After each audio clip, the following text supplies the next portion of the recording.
우리 주제 말씀 드리도록 하겠습니다. 시작. 산 제사로 드리라. 한 번 더 시작. 산 제사로 드리라. 아멘. 우리는 여러 시간에 걸쳐서 로마서의 교리편을 생각하십니다.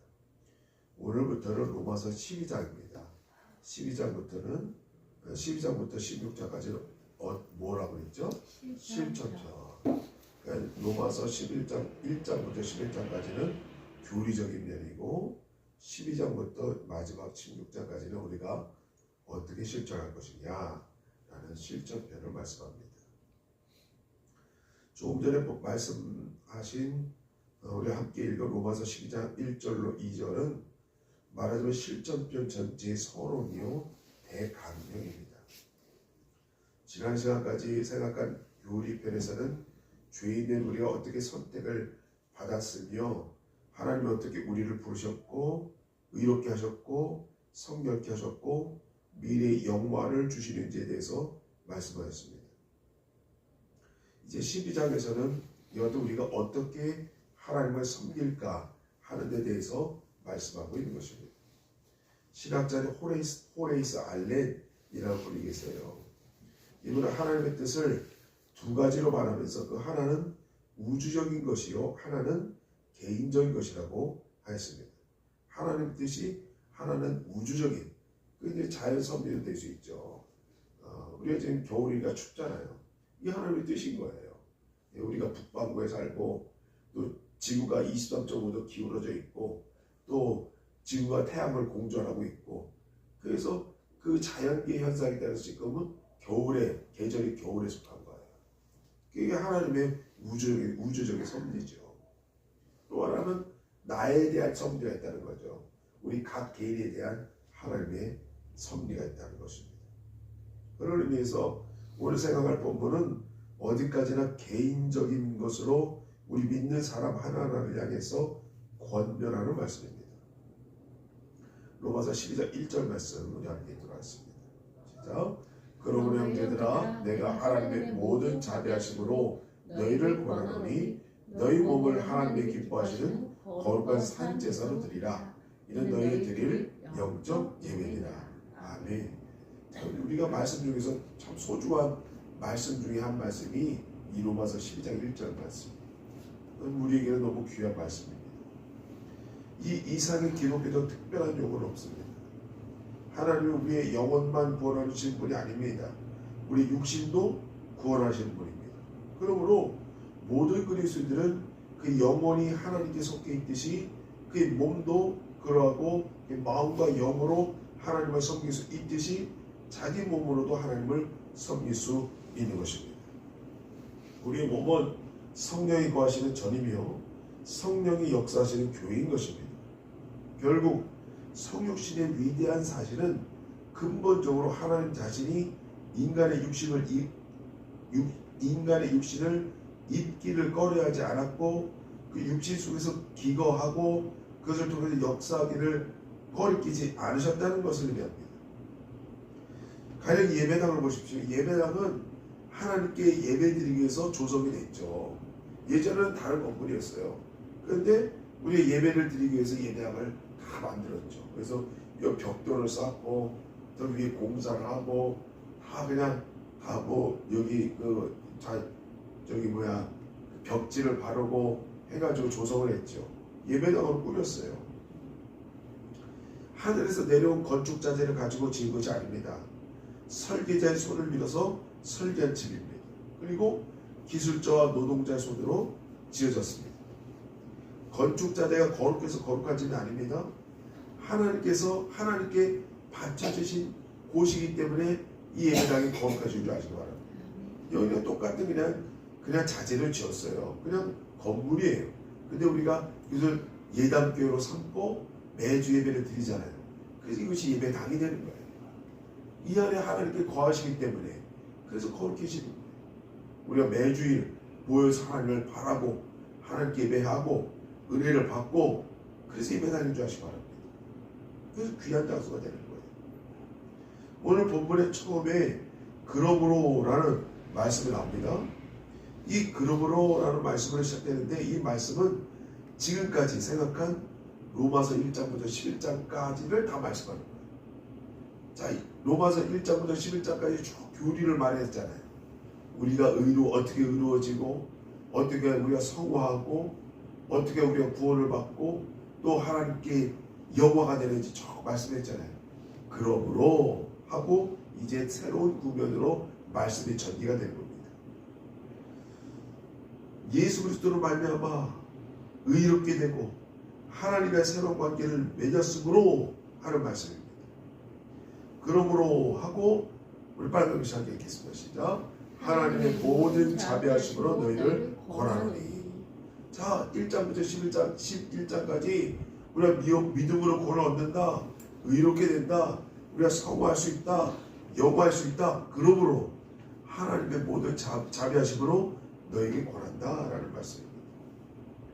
사도 바울은 하나님의 자비를 통해서 실천의 권면을 말씀하는 것입니다.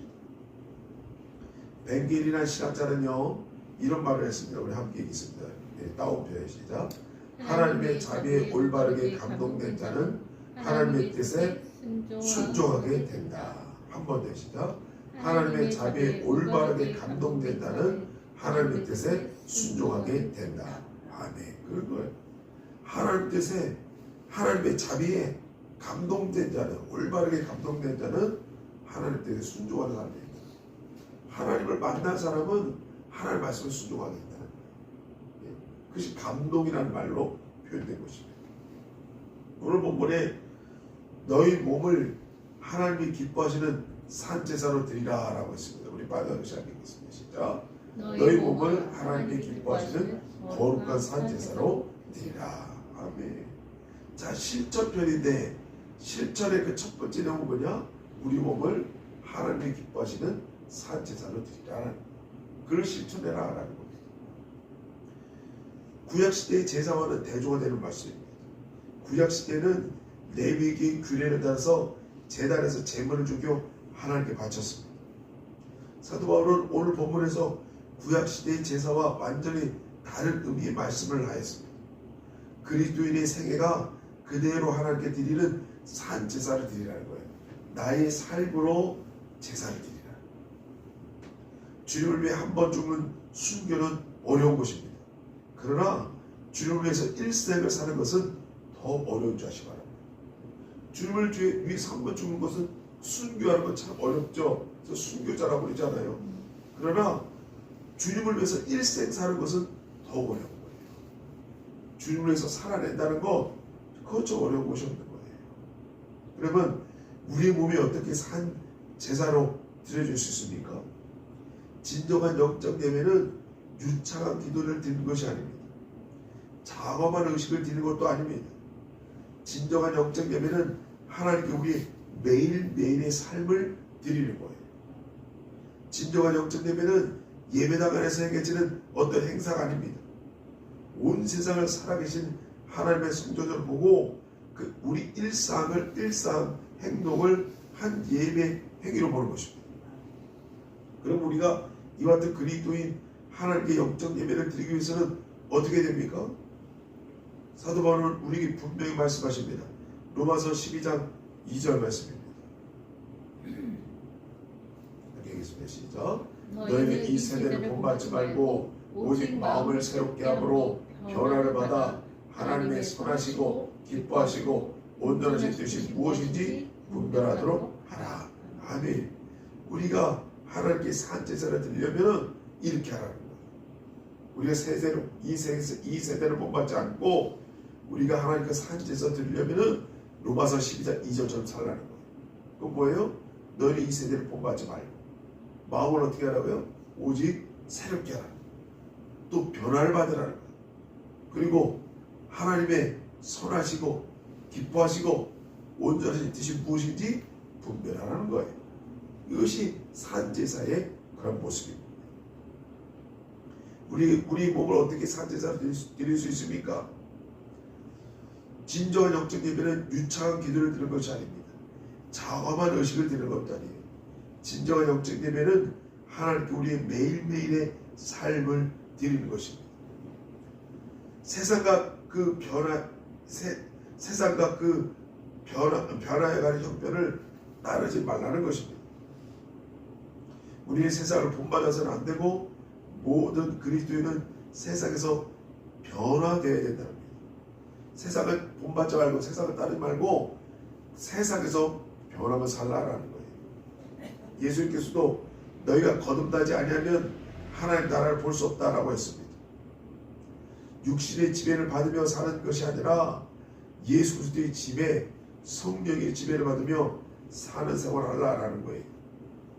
이렇게 될 때 자기 중심의 생활이 아니라 예수 그리스도 중심의 생활을 하게 되는 것입니다. 사도 바울은 이것이 우리 마음에 새롭게 됨으로 일어나야 된다고 말씀하고 있습니다. 그러면 어떻게 우리가 하나님의 뜻을 분별할 수 있습니까? 물론 이것을 한마디로 간단하게 말씀드릴 수는 없습니다. 그냥 일반적으로 우리가 무슨 일을 하는데 그것이 나를 기쁘게 하는 것인가, 그렇지 않으면 하나님을 기쁘게 하는 것인가를 생각하며 살아야 된다는 거예요.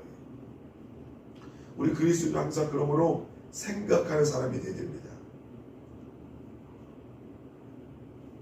하나님의 뜻인지 아닌지를 분별하려면 항상 생각하며 사는 사람이 되어야 돼요. 하나님의 뜻을 쫓으려는 사람은 언제나 어떻게 하면 하나님을 기쁘시게 할 수 있을까 하고 힘씁니다. 그래서 하나님 뜻에 합당하게 살려고 힘씁니다. 여러분, 캄캄한 인생의 항해를 하는데 우리 세 개의 등대가 있다고 합니다. 인생의 등대 세 가지, 이건 틀림없죠. 한 가지 등대는 뭐냐? 성경이에요. 성경 우리를 지혜롭게 만드는 첫 번째 등대입니다. 그러므로 우리 성경 열심히 읽어야 돼요. 묵상해야 됩니다. 예, 성경의 말씀 묵상하고 읽고 그걸 내 삶에 반영시켜야 돼요. 그게 첫 번째 인생의 등대입니다. 두 번째 우리 인생의 등대는 뭐냐? 성령의 내적 증거예요. 우리가 성경을 읽음으로 통해서 내 안에 뜨거움이 일어나거든요. 내 안에 철학이 정립되거든요. 기독교인으로서의 기독교 철학이 정립돼요. 그러면은 성령이 내 안에 역사하는 거예요. 그러면 그게 어떻게 되냐? 내 안에 지도가 되는 거예요. 예. 그래서 성령이 역사함으로 말하면 여기를 가면 안 되겠구나. 내가 이런 행동하면 안 되겠구나. 이런 언행을 해서는 안 되겠구나. 내가 성령이 내적인 그런 역사로 말하면 내 인생에 철학이 생긴다니까요. 이것이 인생의 두 번째 그런 등대인 거예요. 세 번째 등대는 뭐냐? 외부 환경입니다. 우리 그리스도의 시대를 바로 분별해야 됩니다. 우리 그리스도는 시대적인 환경을 읽을 줄 알아야 돼요. 저는 참 제가 몇 번 말씀드렸지만 지금 시국이 어렵잖아요. 정말 우리가 정말 역사적인 이 순간입니다. 대통령을 잡아 넣어야 되냐, 불러다가 감옥에 넣어야 되냐, 말아야 되냐, 그 역사적인 순간이에요. 정말 이런 일이 없었죠. 교회가 시대를 읽어야 됩니다.